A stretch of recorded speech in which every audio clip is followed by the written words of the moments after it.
Isang mapagpalang araw na naman nga po pala sa bawat isa. Ako nga pala ulit si Japula at isa nga sa mga hilig ko ay yung pag-aalaga ng mga betta fish.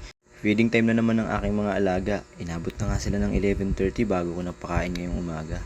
Isang beses sa isang araw ko na lang kasi sila pinapakain. Pero susubukan ko ulit silang pakainin ngayon ng 2 beses sa isang araw. At syempre, inuna ko na munang pakainin yung mga isda ko rito sa loob.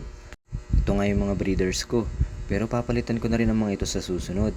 Dahil na-achieve ko naman na yung gusto kong coloration na makita sa aking mga magiging isda. Pagkatapos natin pakainin yung mga nasa loob, syempre nandito naman sa labas. Ang pagkain nila ngayong umaga ay kiti-kiti ulit. Medyo nag-uulan-ulan kasi, kaya't maraming nai-stock na tubig at pinamamahayan ito ng mga lamok. Kaya't marami na naman ako naipon na pagkain nila. Tapos mamayang hapon, susubukan ko naman silang pakainin ng Tubifex.